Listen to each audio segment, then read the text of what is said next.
Well, good afternoon, everyone. And we are so glad that you all are here with us this afternoon in our nation's capital.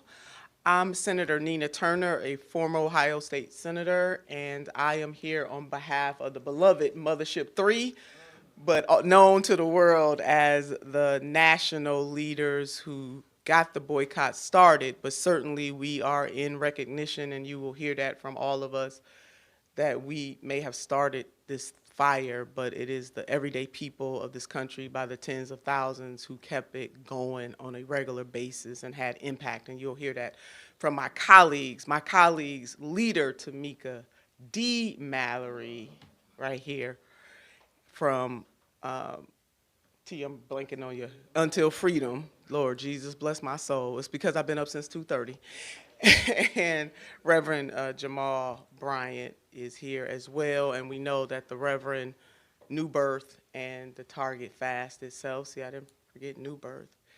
To bring us into the room, though, in a very special way, we want to bring up Dr. Lewis T. Tate Jr., and Dr. Tate is a part of the Boycott Target DC Coalition, which you will hear some of their story from Reverend Fears, who will come up. And what is so special about the DC group is that as this boycott got started, they, on their own initiative, joined us in a very powerful way, along with, again, tens of thousands of other people.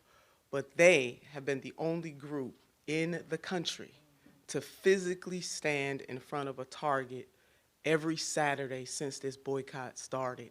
And that's extra special. I mean, everybody else that joined with us are special, no doubt. But DC, Boycott DC Coalition is extra, extra special. So Reverend Tate, we want to bring you up to open us up with prayer, after which you will hear from Reverend Patricia Fears to talk about the DC group and also to center a hero of ours who's now in the ancestral plane, Reverend Hagler, who gave so much with the DC group. So, Pastor.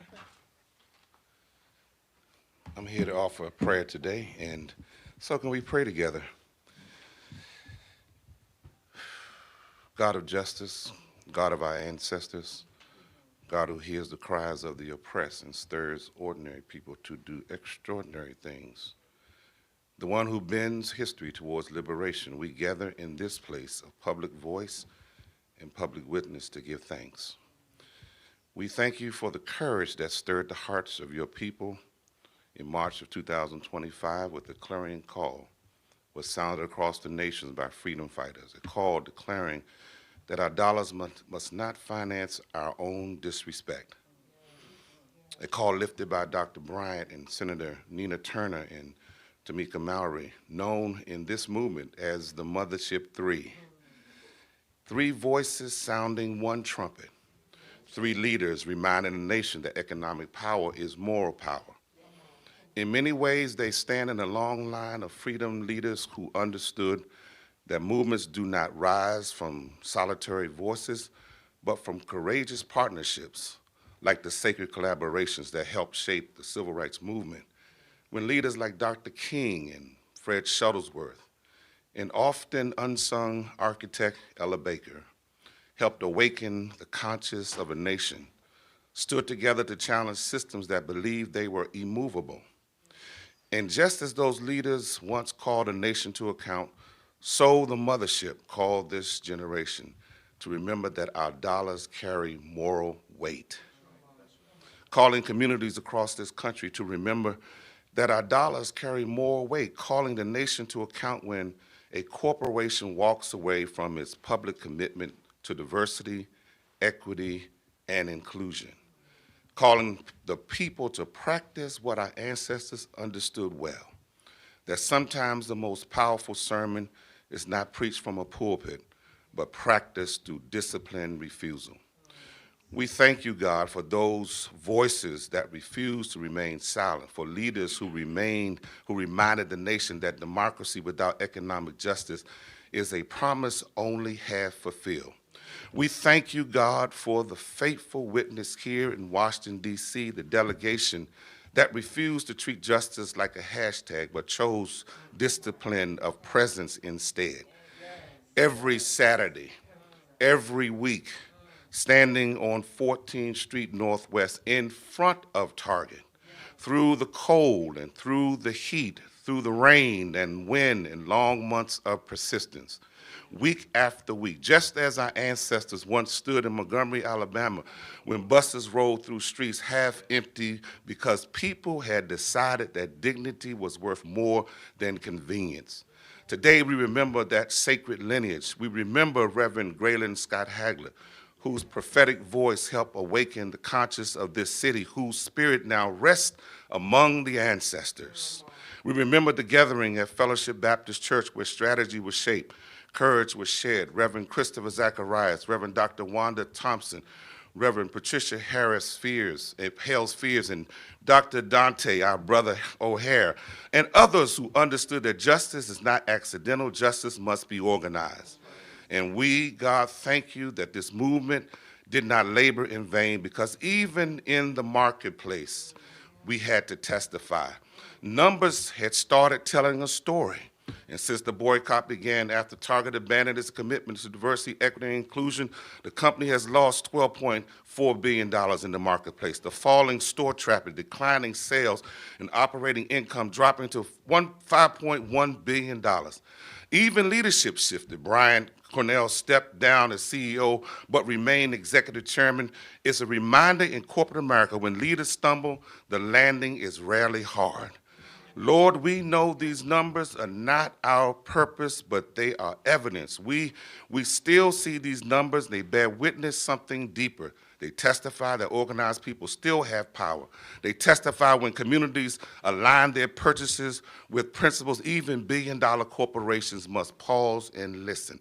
Evidence that organized conscience still has power, because the truth is simple. Companies cannot build their brand on the loyalty of communities and then abandon those communities when political pressure rises. So today, we acknowledge a partial victory, not the end of the struggle, but the proof that disciplined economic resistance still matters. We are living in a time when corporations retreat from justice, when political pressure rises, when diversity, equity, and inclusion are treated as optional instead of essential. So God, strengthen us. Remind us that every corporation watching today, that communities are not markets to be manipulated, but people to be respected. Remind every leader today that justice delayed will eventually become justice demanded. But God of justice, we do not pray for punishment, we pray for transformation. We pray that corporations across the nation would learn the lesson that this movement that values people over dollars, marketing strategies over their bottom line. So we need your help today. Give us courage as we go forward. Turn our small acts into movements. Turn our Saturday's witness into national awakenings. And God, we will always give you the praise and the honor and the glory, that no empire can silence our faith. In Jesus' name, amen.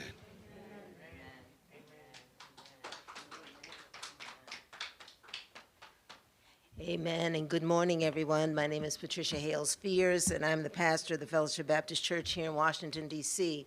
And it was at my church that our dear friend, Reverend Graylin Hagler, got together a group of clergy, because he knew that even though there was a national fast going on of Target, that we weren't going to be spending anymore, that there was a need for some additional push, that our people are not all sitting in our pews or sitting in our churches, that people needed to hear this story, and so he gathered us. And in the typical Reverend Hagler fashion, he said, it is not enough just to sit around and hope, as Reverend Dr. Tate said, hashtag this movement. We need to let people know that this is real and we are committed to it. And so labor locked on with us, and we walked those streets. We made a commitment to go intentionally down to one of the locations where vendors were flourishing. See, here in Washington, we were dealing with at that time, and many people were struggling with that need for the National Guard was coming everywhere. And they weren't looking at the economic future that was being stripped from us as an undercurrent. And so we came together. And I will tell you, it breaks my heart because it was just a few months ago when Reverend Hagler, who had been with us from the very beginning and dealing with late-stage throat cancer, and the cancer was riddled all over his body. I was sitting at a forum for the Target boycott at one of the churches, and I didn't make it to the action that day. And his beloved called me up and said, could you get to Grayland? I don't think he could stand up. He's staggering. But he made a point to make sure we got all of the documents that we needed to hand out to people. And even though he could barely walk to his car, he stumbled along the walls. He still wanted to make sure that we were ready. That's the commitment that we're talking about. That's the direction that we need to go in. We ought not ever get weary in well-doing. We have to stick with it to the very end. And so we honor our dear beloved brother, who the very beginning of his ministry was all about connecting people together. It was him that on the day that his dear friend Jesse Jackson died, he too transitioned. But it was him who gave Jesse that rainbow. He says, Jesse had push. He says, but you need to add rainbow to it because I'm dealing with the Latino and the African-American pastors here in Chicago. And they came together and became good friends. And so we thought that when our twin towers fell down in our community, our brother Grayland and our brother Jesse, we knew that this boycott needed to continue to push to make sure that we made a difference. And I could tell you, each and every Saturday, we talked to people who didn't know what was going on. Young people, old people, why are you doing this? And we would make it plain to them, because you're not going in there to buy your news today, baby. You got to go down the street. And let me give you some stores that you could go to. We wanted to make sure that people understood that their power was in their dollar. And we gave fiscal literacy education to those young people that didn't understand that the money that they saved could go back into their community to make a difference. See, Target here in D.C. has these little stores, but they take over the whole community. They knock the building down, build up apartments, change and jack up rents, and then the whole neighborhood shifts. But our people are refusing to let that happen. So I'm proud to be a part of the coalition that told the the mothership, because it landed into the hearts of those here in Washington. And we were making sure that the funk of indignity and the funk of racial injustice was not going to spread, but we were going to make sure that we were giving the aroma of hope and the opportunity for people to shine. And so we are glad to be here with you. We will stand with you. We are standing together now. I don't see us and them and us, as we're all in this together. And I pray that we will continue to fight the good fight as we honor our brother and each other. Amen. Thank you so much, Reverend Fears, and to Reverend Tate. Just gave a whole synopsis, so we're just going to keep putting some icing on this cake. Definitely can testify to the fact of what Reverend Hagler meant and how myself, Tamika, leader Mallerie, and Pastor Bryant came back into D.C. over and over again to be with our D.C. crew, our D.C. coalition, who we love and adore so much, who physically, again, this day and age, it is so hard to get people to physically come to a place. And they did that thing, and we just love and admire them. We want the whole world to know that there's something extra special happening in the District of Columbia. So we love you all so much. I want to take you back so that we can move forward. And then after that, my dear sister, leader Tamika D. Mallerie, will come up and talk about some of the grassroots efforts and other connective tissue. I feel like we're building a quilt right now. That's what I'm feeling. I'm feeling quilt energy. So just some of the top lines, because it has been over 400 days at this point, and on February the 17th, we had hit our 381-day mark, and we did, as a group, a whole group, pay homage to the people who came before us. The most successful boycott of the 20th century was the Montgomery bus boycott, and we paid homage to them, and we walk in their footsteps, and the footsteps of so many others, and here we are. So Years ago, as we know, CEO Brian Cornell said that the murder of George Floyd, which was the righteous thing to do, I want to start off by acknowledging righteousness when I see it, which happened just a short distance from Target's headquarters in his hometown, felt personal. He said that it motivated him to step up Target's diversity and equity efforts. And I want to quote him here that could have been one of my Target team members, he said at the time, recounting his thoughts as he watched the video of George Floyd taking his final breaths. Target expanded its diversity goals at the time, saying it would increase representation of Black employees across its workforce by 20% over the next year.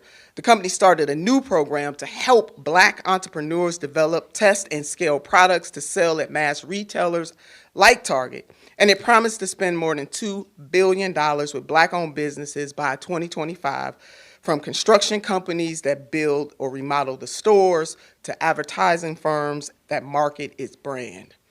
Now, what happened? Target did end up bending to bigotry.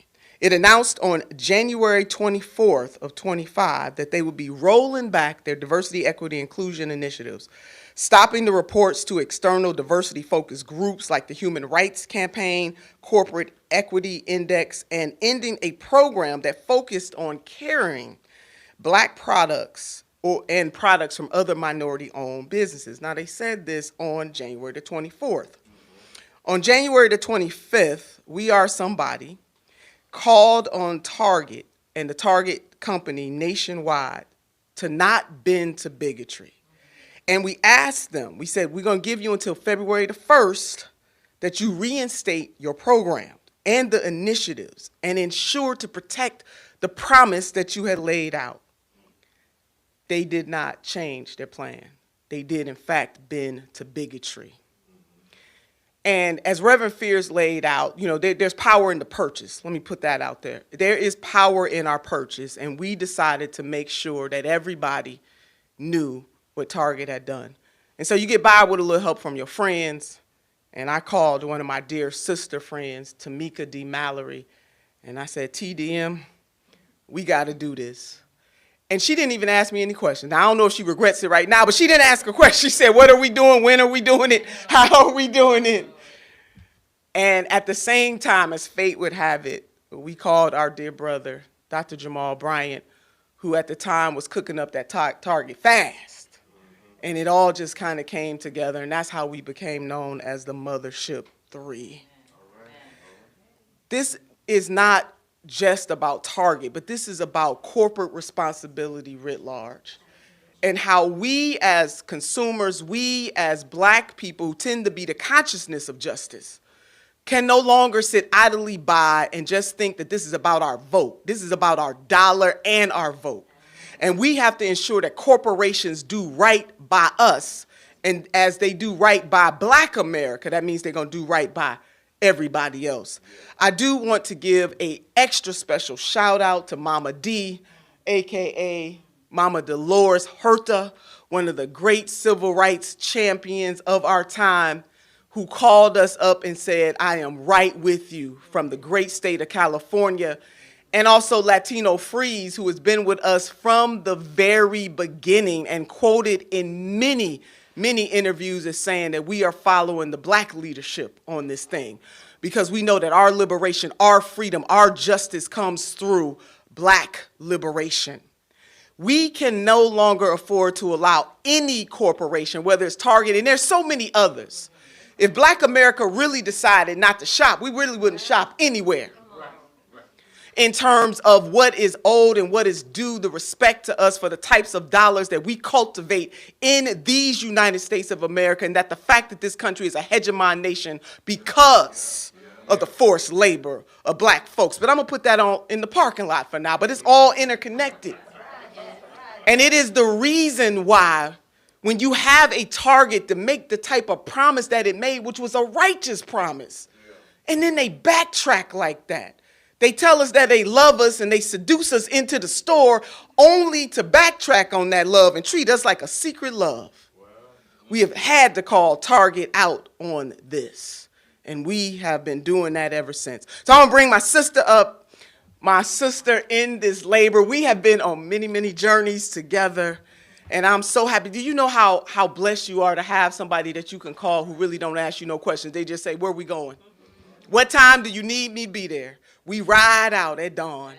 And leader Tamika Mallerie is that type of leader. So without further ado, my dear sister, Tamika D. Mallerie.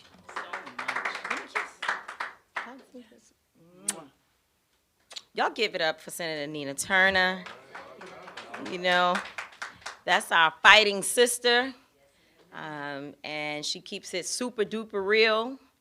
And I appreciate that when I'm feeling like my knees are shaking, I can turn to Nina Turner and always find a strong sister to help get me back on track. And so it has been really incredible to be in a, for lack of a better term, a threesome, the mothership with these individuals. And Carrie Bryant, I ain't talking about that kind of threesome.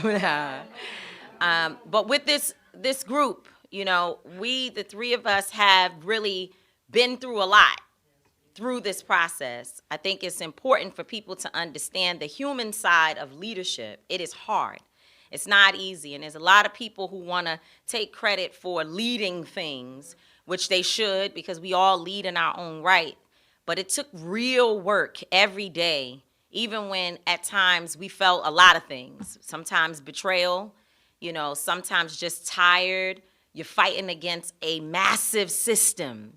And the fact that we were able to stay the course is really special to me. And of course, Jamal, who is my brother, my big brother, and you know, his creativity, your creativity, let me not speak as if he's not in the room. Your creativity is incredible. What you have been able to do, not only in your life, but in your ministry and everything that we see happening, is you should be celebrated for it. Because it is certainly, you had the thing that helped us to kind of bring this to another level. And we all needed one another. We all needed to play a specific role. And so I'm grateful to be here, and good afternoon to all of you. Thank you for those who are tuning in around the nation, possibly around the world, to all of you who showed up here today. I really want to join my colleagues in acknowledging the thousands of people, tens of thousands of people, probably millions of people who didn't need to sign up. They didn't need to call anybody to be acknowledged. They just did what they could do, which was to stop spending their money right in their town, right in their community. And those are the people who we honor today. Thank you for participating in the Target Fast and the consumer boycott overall. For many people, this was not symbolic. It required real sacrifice. People changed where they spent their money. Small businesses and families made difficult decisions. I think about the authors who asked people not to purchase their books from Target. I think about those vendors who redirected sales to their own websites, and also some of them showed up at community events to sell their products directly to consumers. It's not easy to do that when you've already worked so hard to become a vendor in a place like Target, and they should be celebrated. This happened because we know that when vulnerable communities are under attack, the people must respond in ways that demonstrate our collective power. And because of people's support, your sacrifice, and our commitment, we are gathered here today to provide a report on the progress we've made and the areas that are still of concern. And as I sit here and look at those of you who were outside of Target every single Saturday, you guys put the real skin in the game. And we are nothing when we say we're leading and there's nobody there to be a part of the movement. So you really are the ones that held this thing together, and you deserve to be praised, honored, supported, and thank you so much from my heart for what you all did to keep this movement going. For many months, Target remained silent as we requested multiple times that they meet with us, the previous CEO, the incoming CEO who is now, he is the sitting CEO. We wanted to discuss the boycott and the demands. And those demands were always about ensuring that the commitments made to the Black community in the wake of the racial justice uprising of 2020, in the name of George Floyd, that they would not simply disappear under the pressure of the racist attacks on diversity, equity, and inclusion. Pastor Bryant will come up and speak more about the specifics of each demand.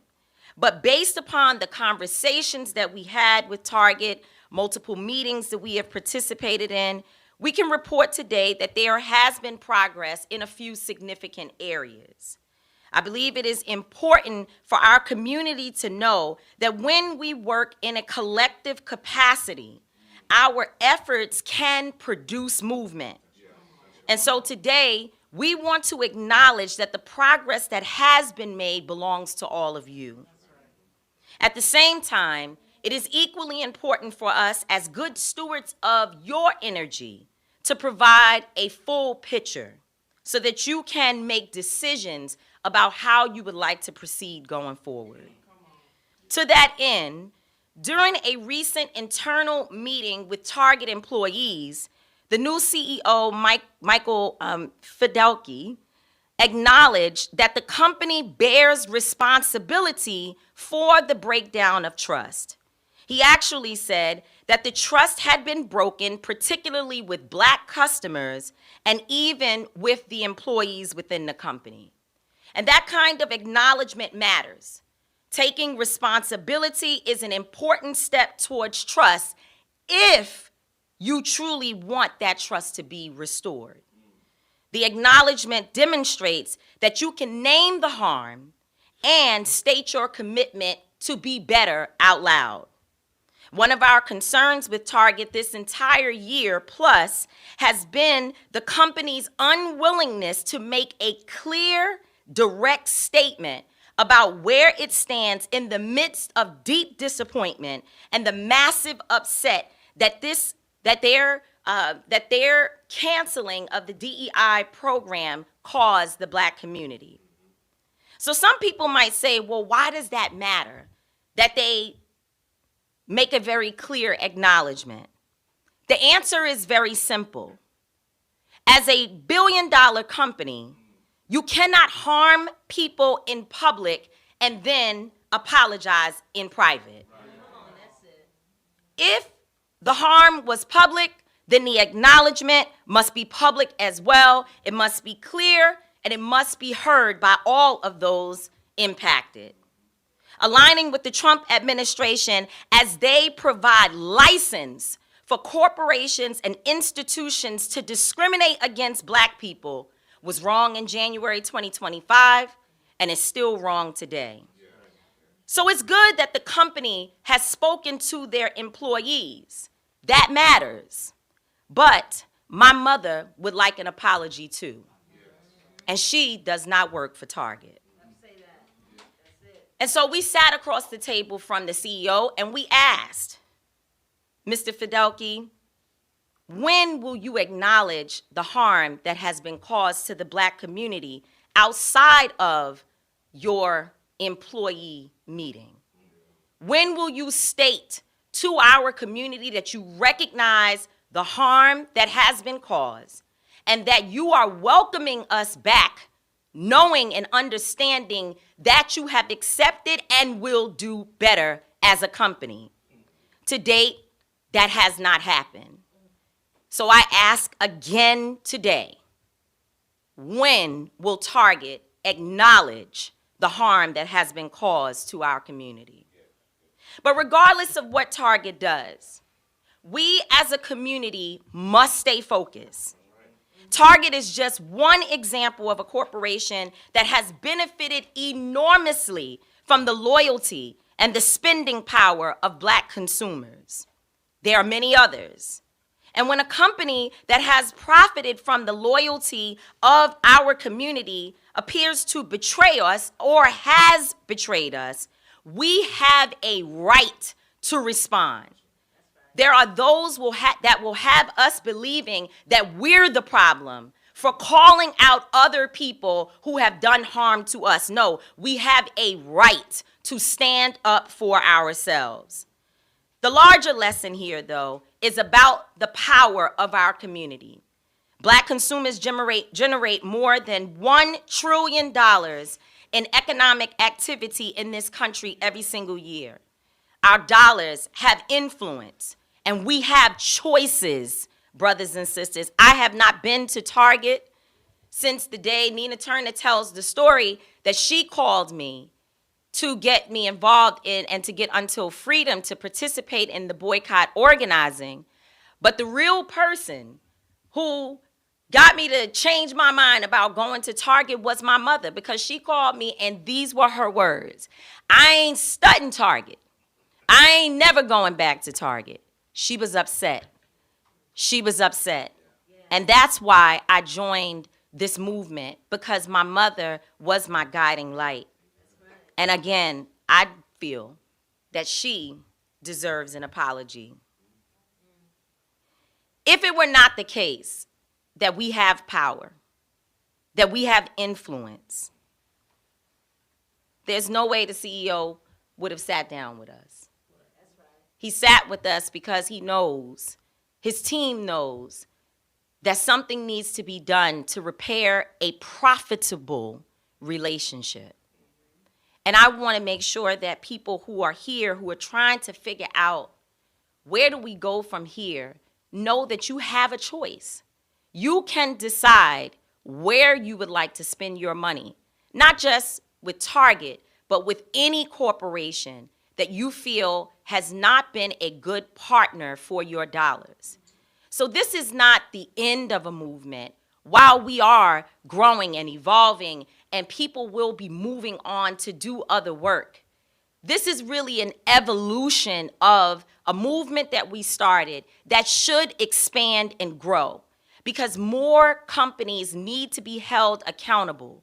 More people need to know that Black folks are not to be taken for granted.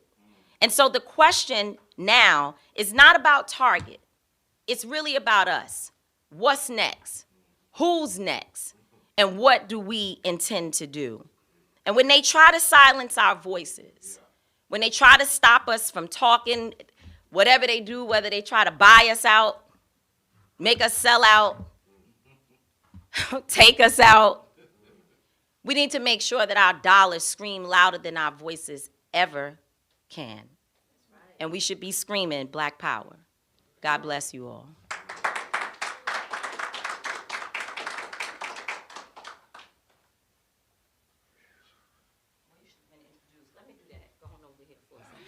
I'm sorry. I thought Nina was going to come back and introduce our brother. Let us please bring to the podium the Honorable Prime Minister, the Reverend Dr. Jamal Bryant, who is the organizer and the great visionary behind the Target Fast. Thank you. Thank you. Good afternoon to all of you. Let me take a moment in the middle of Women's History Month to say I never had the opportunity to breathe the same oxygen as Fannie Lou Hamer. I never got to meet Sojourner Truth or to know Harriet Tubman. But working alongside Nina Turner and Tamika Mallerie puts me in the center of history to point to my daughters to say, this is what super bad sisters look like. And I am grateful. Always in the civil rights movement, it has been Black women who have done the heavy lifting. And so I want to take a moment just to salute and to celebrate my sisters who have really been the heartbeat and the brain trust of this movement. Can we celebrate them for the work that they do? I am grateful. They are not colleagues or co-workers for me. They are my sisters, and I love them. We are sisters and brothers in every sense of the word. We fight, we argue, we disagree, but we kiss and make up by the next day, and we're grateful. In that same heartbeat, we owe a debt of gratitude to Bishop Leah Daughtry, who has been an abiding force and a mentor and a coach and advisor and a consigliere in so many ways, and a therapist to make it happen. I wanted to rise today, just 72 hours after the 61st anniversary of the March from Selma to Montgomery, to recognize the life and the legacy of Bernard Lafayette and Reverend Jesse Lewis Jackson, who both respectively helped pave the way for the cement that we now stand on. I'm grateful that Ecclesiastes is right, that there's nothing new under the sun. Reverend Jackson said many years ago when he was launching the Wall Street Project that we've got to move from the racial battleground to the economic common ground. This is serendipitous for us to be here today, and I wanted you to be mindful that Representative Turner is from Ohio. Leader Mallerie came in today from New York. I'm from Atlanta, but we're here because Washington is holy ground, not just for those who have been trudging through the streets for a year solid, but also to know that this is a manifestation of the idea of Martin Luther King Jr., who said this ought to be the place that we find financial freedom for those who are poor, that this is an idea that is not yet realized.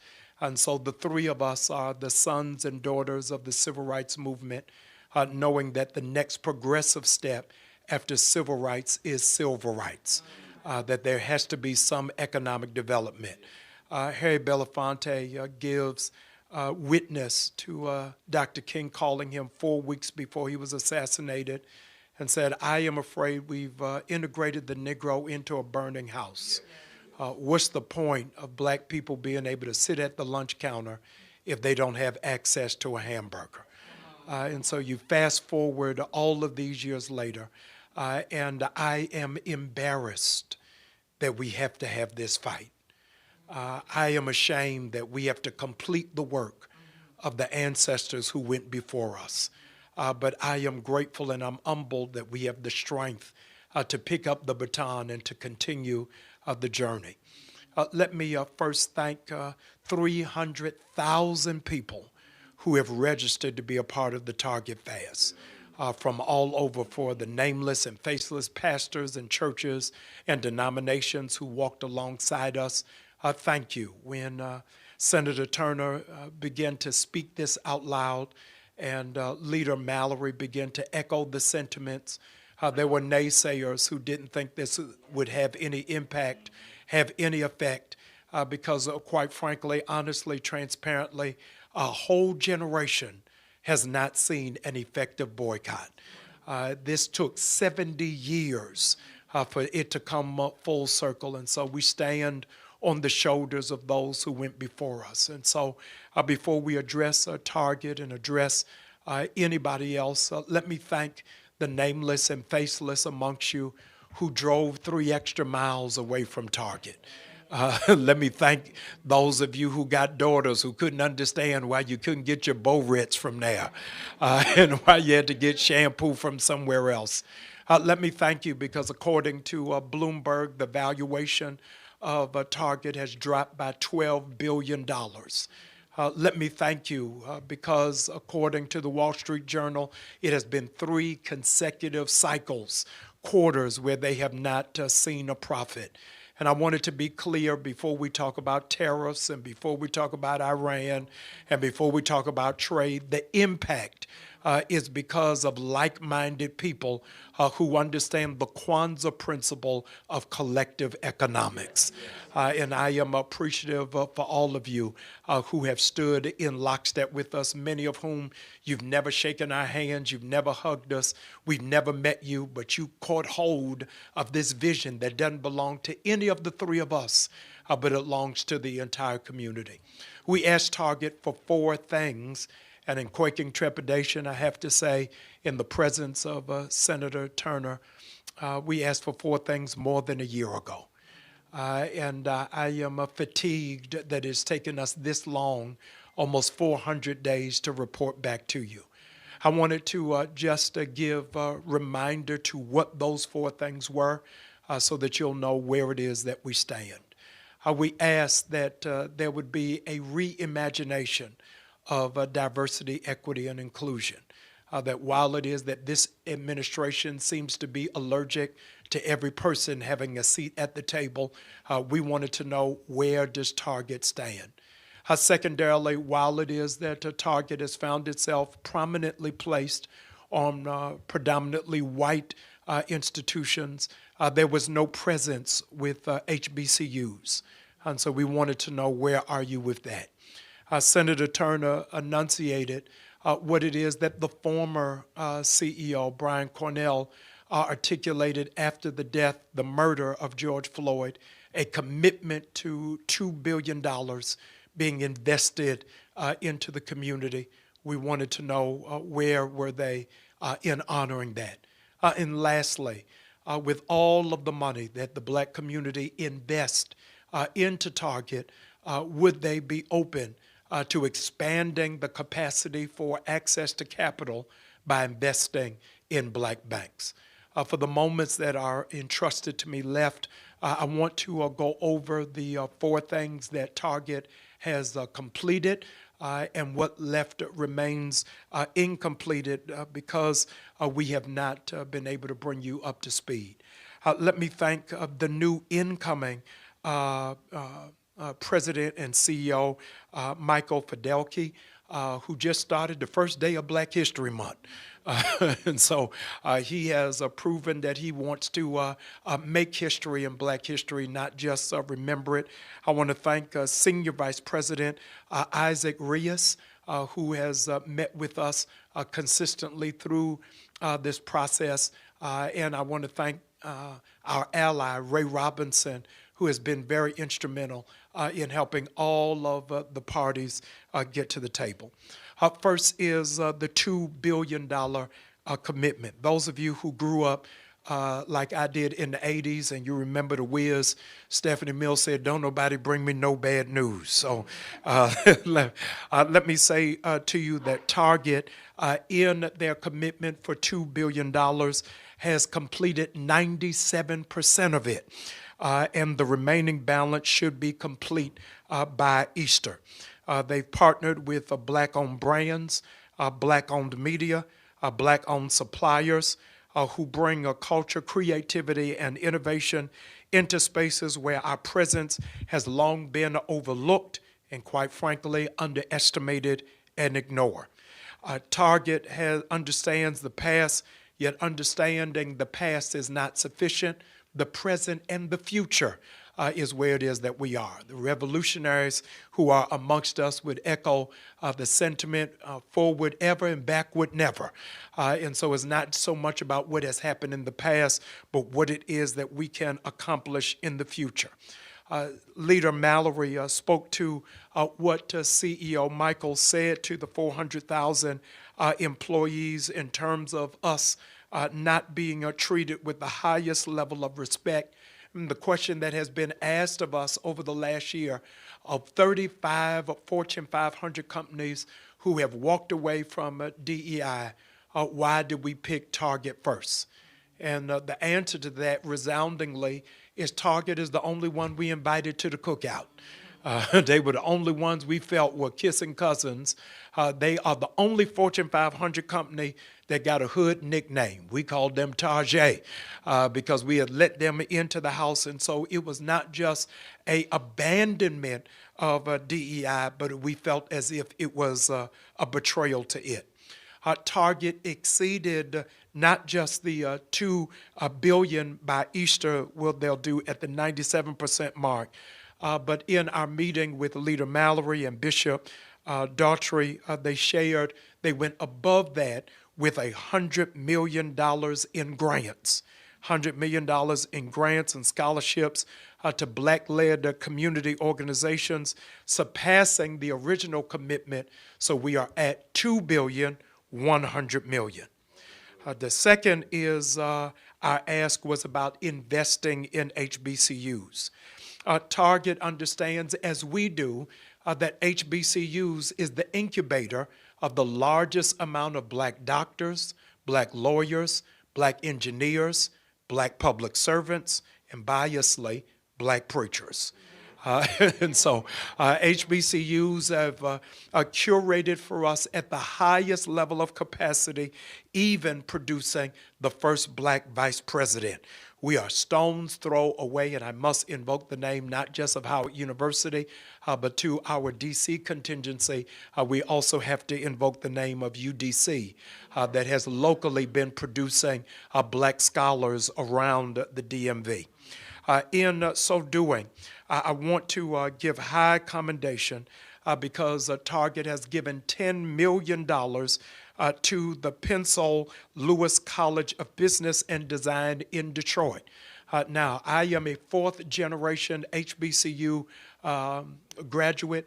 I have children, respectively, one at Hampton, one at Florida A&M, and one at Spelman College. By the way, none of them are on scholarship. I'm paying for all of it. But I was unaware until our meeting with Target of the only HBCU design school, which is Pensole Lewis College in Detroit, that was on the brink of closure until Target came and walked alongside them and gave them a gift of $10 million. I am grateful that that school is open. I've talked to students as well as staff that is there, and they are grateful for that robust contribution. On top of that, let me appreciate publicly that they have given upwards of $18 million towards the United Negro College Fund, another $8 million towards their Target scholars. They have identified our first HBCU that will be their flagship on how it is that they walk alongside HBCUs who have business programs, so that those HBCU students would be able to learn how to scale business, will know how to do business, will know how to interview, and know how to compete. I am absolutely grateful that there is, in fact, an alternative to the prison pipeline, which is HBCUs. We cannot just talk about problems without talking about solutions.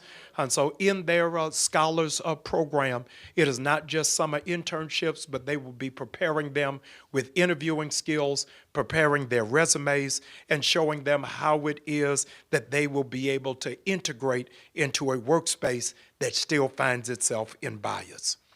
The third area that I wanted to direct your attention to in the absence of diversity, equity, and inclusion is I would be derelict of my responsibility to not underscore being flanked by Representative Turner and Leader Mallerie, the impact of the absence of diversity, equity, and inclusion on black women. Over 300,000 black women have lost their jobs since February. I would be absent of conscience of mind to not to recognize and underscore this is the largest black unemployment that we have had since the pandemic. And we can point to it because our people who are qualified and are work ready are not given opportunity. Let's not delude ourselves to believe that diversity, equity, inclusion is necessary. Just yesterday, somebody was placed on the Air Force Board who has never been in ROTC. Let's not delude ourselves of where it is that we are, that we have the most ill-equipped cabinet in the history of the United States of America. And they've gotten the job from reverse discrimination. And so they piloted a program, Target did, on last January called the Belonging Program. I want to direct you, because I don't work for Target, I want to direct you to their own website so that you can find how it is that they are opening up opportunities for minorities and for women to be able to get access not just to entry-level positions, but how it is that they can scale up and how it is that they will not get a concussion hitting their head on a glass ceiling. I am pleased to report that now 13% of the board of Target is now minorities. 13%. They can stand toe-to-toe against any other Fortune 500 company with their diversity measures and in their inclusion. They are in 2,000 communities, Target is, in 2,000 communities, and they have made a commitment to partner with those communities and with those organizations and with the young people in those communities and organizations so that they would have a fair shake and a fair opportunity.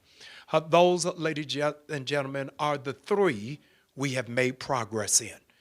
The fourth one is the one that really burdens my heart to this day, is that up to this hour, Target does not have a relationship with not one black bank.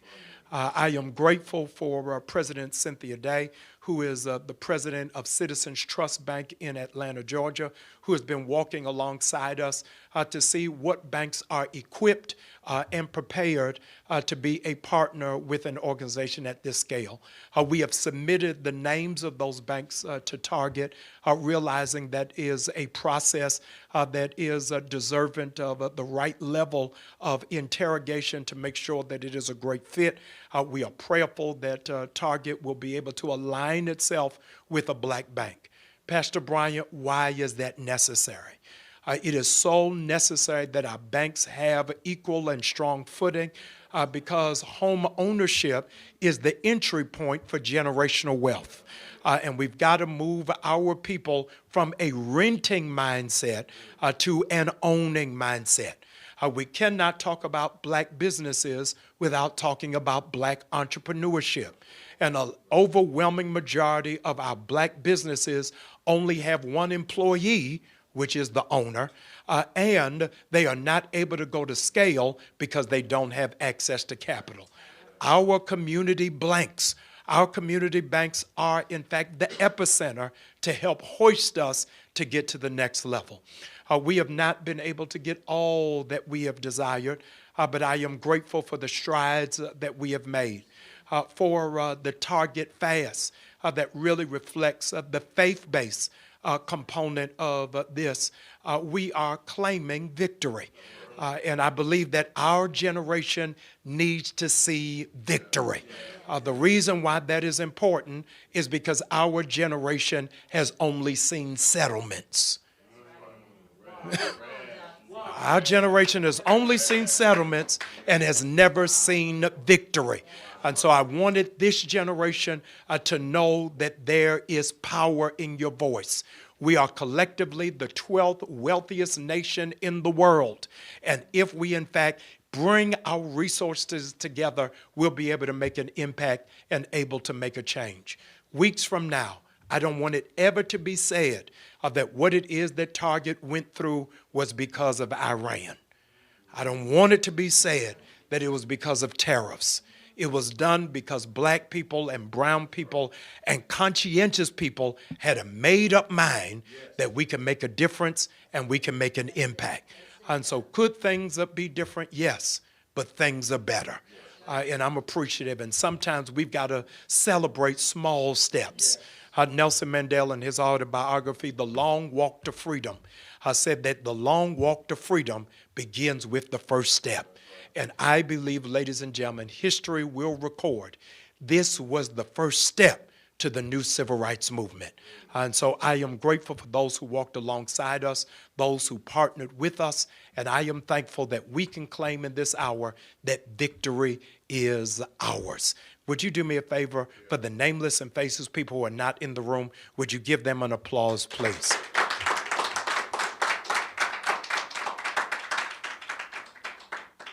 Yes, thank you. I'm gonna have you do it. Yes, I'm gonna have Nina wants to say something.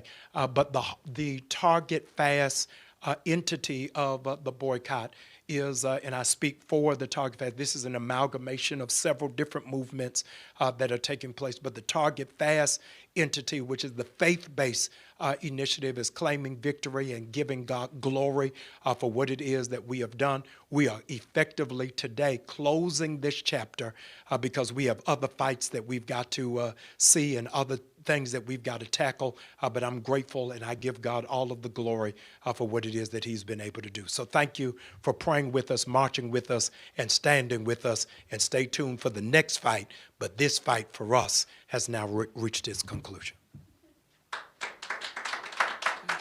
Thank you. Thank you, Reverend. Just wanted to mention that there are people still fighting other fights with Target. And so the collective, we would be remiss if we didn't remind people about ICE and the assaults on people all across this country, but particularly what Minneapolis and St. Paul were able to show the nation what they could do when people come together. We do stand in solidarity. As Reverend Bryant laid out the demands that we made prior to that, we are not, it's not lost on us that there's another type of fight that's interconnected with the economic fight that is going on by people being snatched up and people even being murdered, shot in the head and shot on the streets and called terrorists by a federal agency with our tax dollars. So we are here to say that we stand in solidarity, and also the House of Labor stands in solidarity. Bishop, we forgot to mention the AFT. Yes, please. Can we mention the AFT with President Randy Weingartner, those teachers, how many, 1.8 million? Or so teachers joined us in this efforts, and also particular uplift and thanks to Chicago President Stacey Davis Gates, who fought really hard to get the AFT involved, and teachers all around this country joined the Target boycott and the fast. And as the preacher laid out the people who signed up for the fast, millions of people participated. Those are the people who actually signed up on the website. But millions of people, make no mistake, had an impact on all the shares and everything that happened with Target. So I want us to be cognizant of other fights still going on, of which Target has to answer for, people being snatched up out of their stores or snatched up in their parking lots. They got to answer for that. People's civil rights and civil liberties should be protected, not just by corporations like Target, but corporations all over this country, again, who should not bend to bigotry. And then the Minneapolis local leadership itself, we want to lift them as well. It takes all of us to be in a fight of this magnitude. The struggle is forever, and so we are forever in the struggle. Lastly, in the words of James Baldwin, not everything that is faced can be changed, but nothing can be changed until it is faced. And we are facing these things, and we must understand that all of this is interconnected. It is not just one, but it is all of these assaults. And that justice only reigns when conscious-minded people put a little extra on their ordinary so that extraordinary things can happen. Our sister, Tamika Mallerie, our sister leader, Mallerie, had to run to catch a plane. But as you can see, we are together, and again, our DC group, we cannot say enough. Now we're our media press leader here on the ground with us, Karen Finney, will come up and field questions that we have. I'm not going to field them. Well, she's You're gonna gonna give us the I'm going to questions. tell you. Let's see if I can turn this on. I'm going to tell you what they are. I don't know if this is working. So we do have a question from Sarah Nassauer of the Wall Street Journal. To clarify, are you encouraging folks to shop there again? And I think the second part of her question you've already answered, which is, and has Target agreed to make changes to their internal policies related to DEI? I think you spoke to that, but so her other question for y'all is, are you encouraging people to shop there again? And that's the only question I have so far from journalists. So I think after that we can close. I am not encouraging people to go back and shop at Target. It really is a sin and a shame that it took them this long for us to get to this point. I think what the three of us, for a brief moment, let me just speak for the three of us, which is Leader Mallerie laid it out, that we came to give an update because the people who participated in this with us all over this country deserved an update and to know where we are. Based on the update, the history, the information, and the update, people have to decide whether or not Target is worthy enough for you to go back in their stores. I personally, and as Leader Mallerie laid out, her mother even saying she's not going back, I'm telling you, I am not going back. And particularly because we are owed a public apology. And so I want to see the Target CEO, just as they quit us publicly, they need to reaffirm their love for us publicly. Ultimately, people have to make their own decision. But as for me and my house, we will not be going back to Target. I am misspoke. We have a question over here. Appreciate you. I'm going to hold that. No problem. Peace and blessings. Sam P.K. Collins from the Washington Informer newspaper. I have a couple of clarifying questions. First, the exact date of your most recent meeting with Target leadership. I wasn't quite clear on that. And I have a couple more after that, if you don't mind. Yeah, I don't mind. It was, I believe, the last week of February. I believe is the last meeting. The exact date, I'm afraid, I don't know. But the last week of February. Awesome, that's fine. Yes. And in terms of the exact state of the boycott, am I hearing correctly that it is officially over? I don't want to put words in your mouth. I'm just trying to get clarification on that. Yes. So I wanted to lend clarity.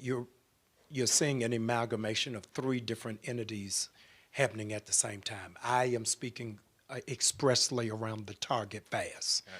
So the Target fast is bringing our boycott to the end.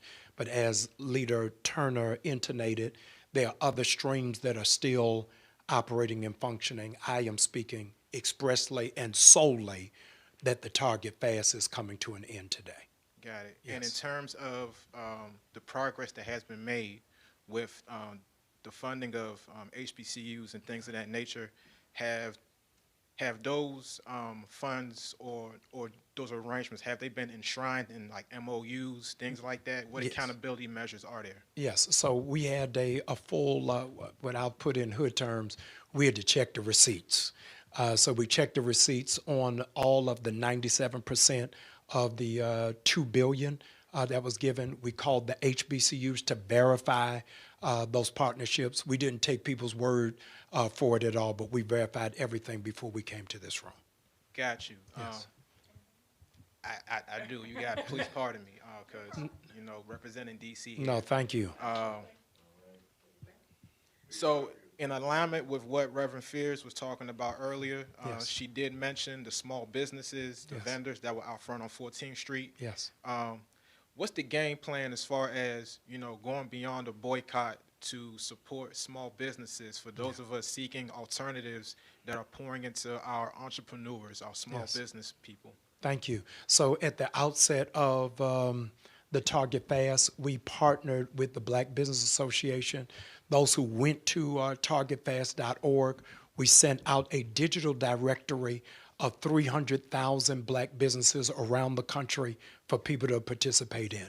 I've partnered with 5 churches around the country, mega churches, Wheeler Avenue Baptist Church in Houston, Texas, Salem Baptist Church in Chicago, Friendship West in Dallas, Texas, Allen AME Church in Jamaica, Queens, New York, and of course my church, New Birth in Atlanta, where quarterly we're doing what we've called the Bullseye Market, where we're bringing in 100 black vendors under our roof and pouring in people from the community to support those. It's very important for us, as you would understand, you can't tell people what not to do without showing them what to do. And so black businesses are important. And thank you for bringing me down the trail. I want to appreciate the black businesses that were in Target and had an adverse impact because of this boycott, and have really had to shoulder and to pivot and to adjust. I am going to be resolute about supporting those businesses that have, quite frankly, been holding on by a thread. But I want to make sure that we don't redirect this energy away from recycling the black dollar. But I think it's important that we support our black businesses, not just in Black History Month, but all year round in doing so, and doing it without asking for a discount.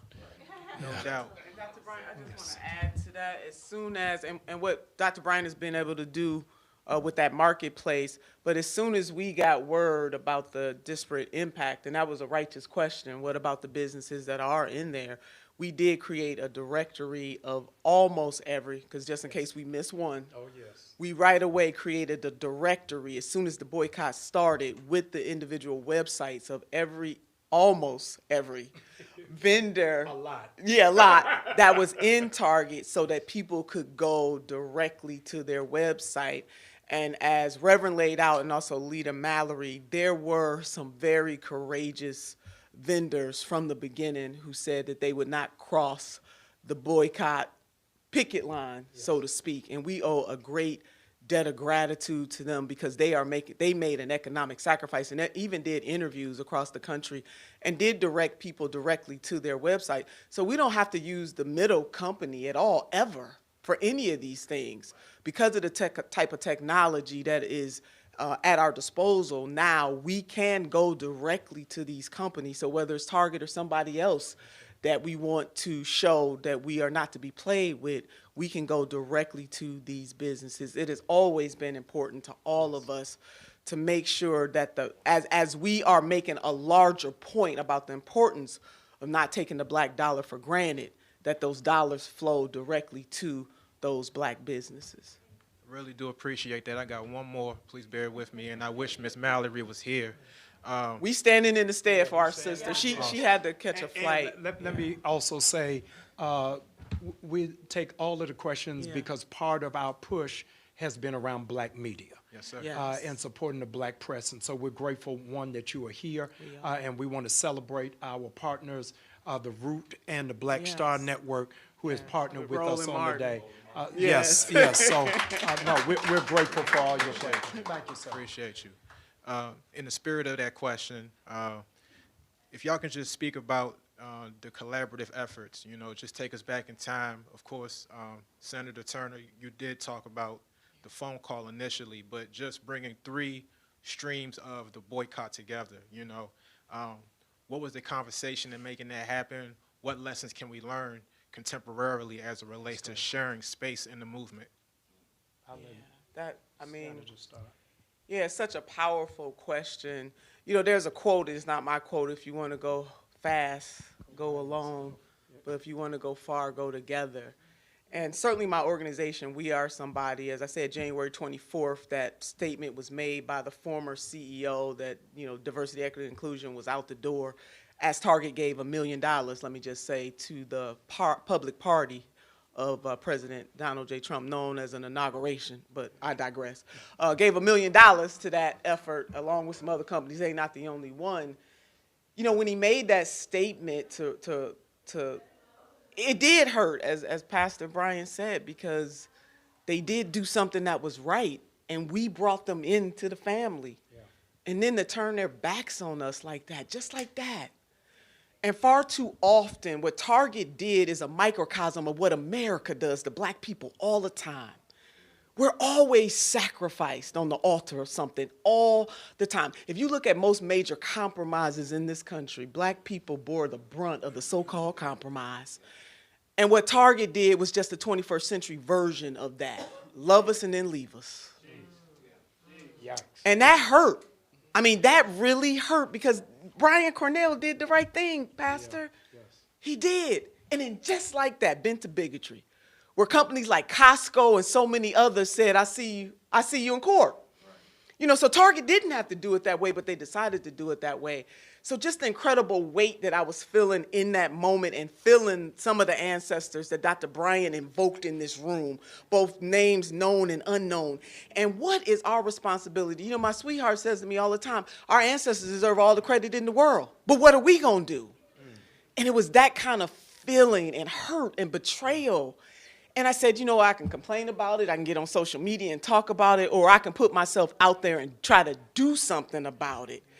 And that is when we put out the call on the 25th, January. And then I was on the phone probably on the 25th or the 26th because I had sold these wolf tickets. And basically it was like, Target, you got until February 1st to turn this thing around. And if you don't turn it around, we, the collective we, millions of us, gonna boycott you. And this is like the human part of it, not knowing what actually was gonna happen. That's right. And was I gonna fall on my face and saying that we gonna do this, speaking. And then I called my sister Tamika, and then we called Reverend Doctor, who was already cooking up that fast part of this thing.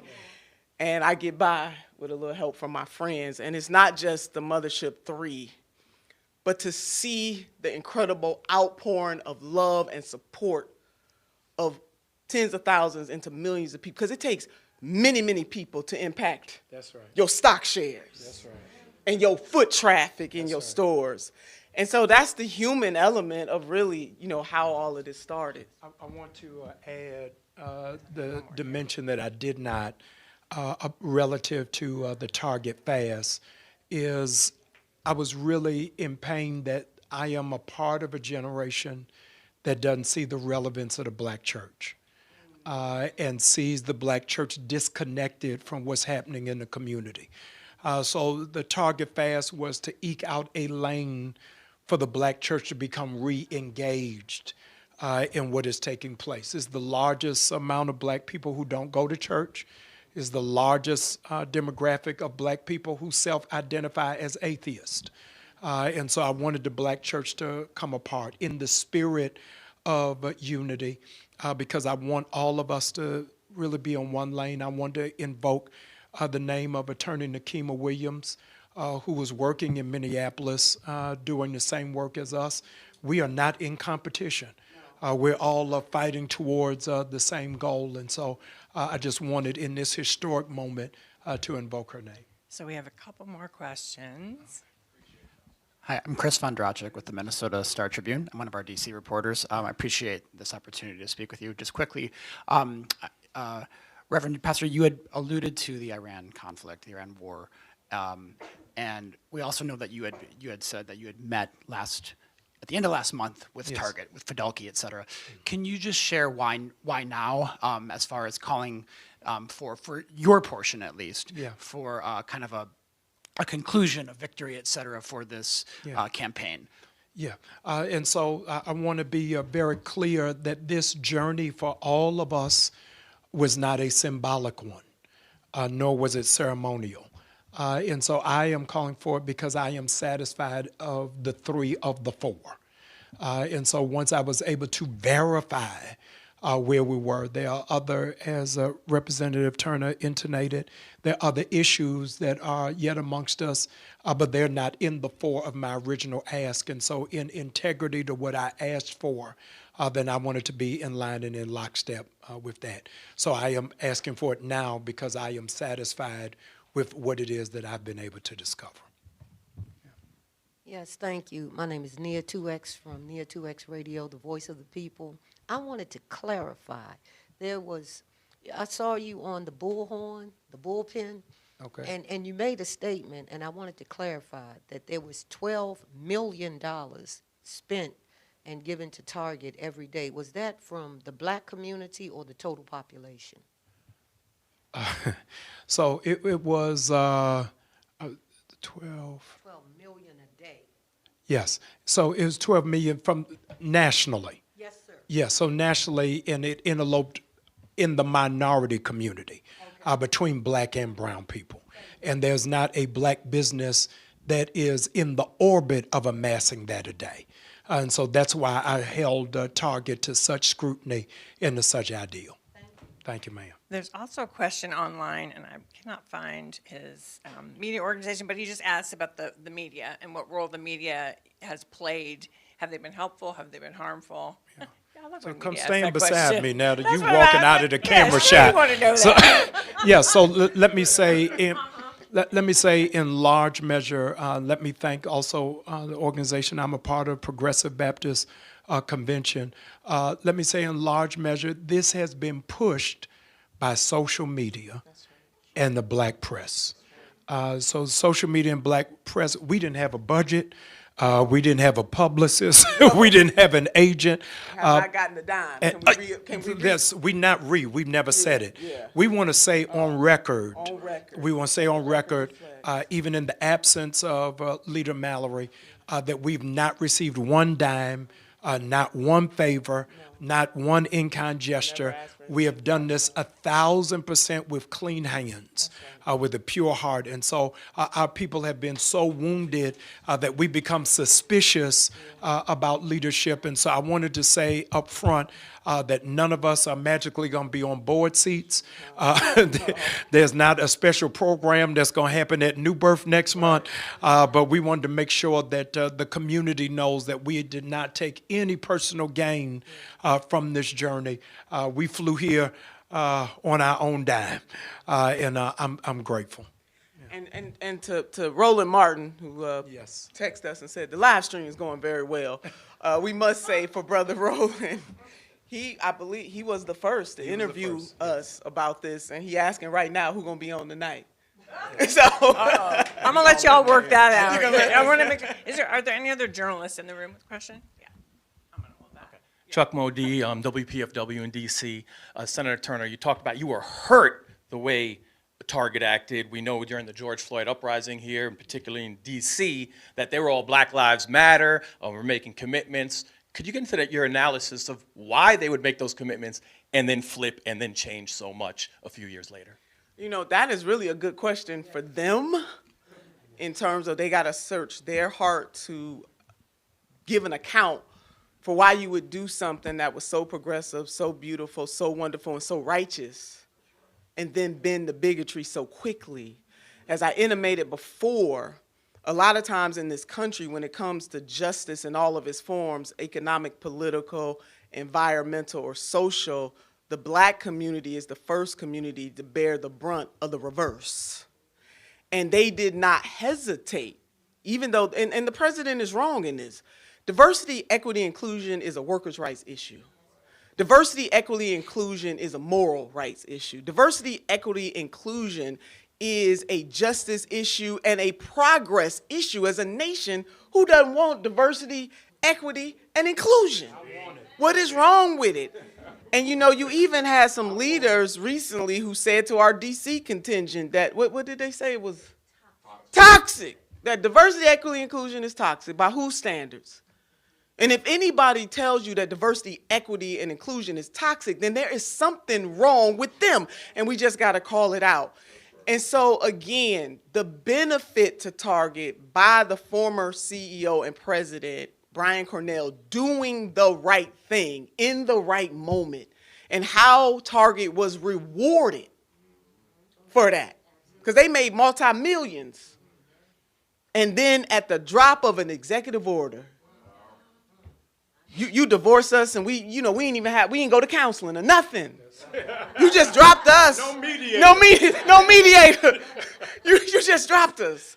So yeah, there is a pain there. There's a gnawing there that is exacerbated by a Black experience in America, that we understand that what Target did to us is just a reflection of what happens to us over and over again in different iterations and different forms in the United States of America. So yes, it was very hurtful. And again, earlier on in my remarks, I want to say this again, Mama D, Dolores Huerta, trying to get to, hey, I got to talk to y'all, got to talk to you, Reverend Bryant, all of y'all. Just want to thank her so much, because there's a backstory to that where they went to her first to try to divide and conquer. And I'm going to lift up Mother Huerta in this room, that she nor her daughter in that meeting allowed Target executives to divide and conquer the Black community from the brown community. Dolores Huerta did that and hadn't even met with us. Latino Freeze, questions unasked, started marching in front of Targets. Now, they didn't do like DC did every week, but they did that. And they said, we following the Black community's leadership.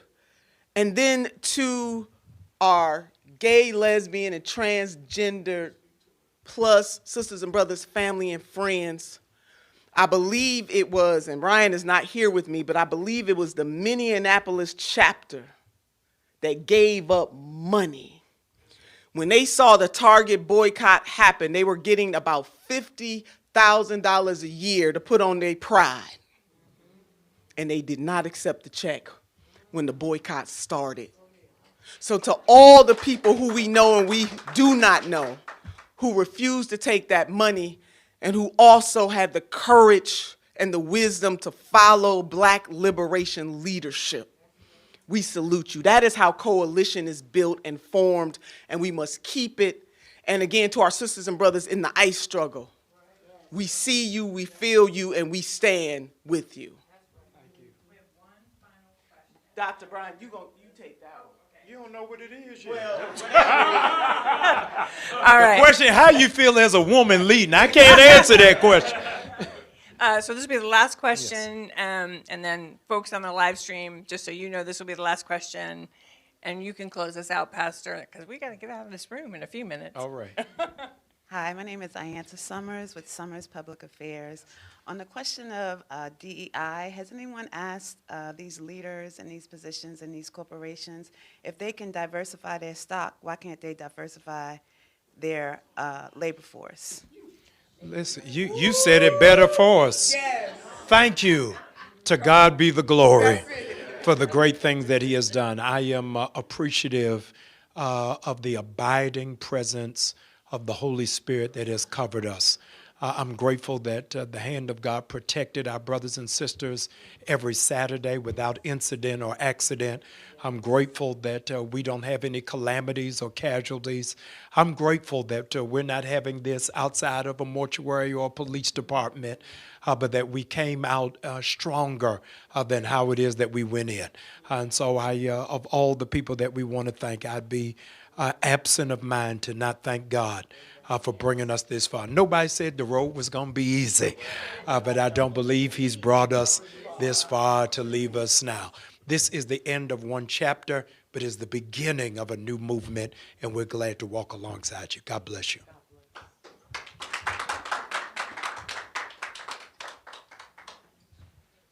You're a rock star. Thank you. Yes.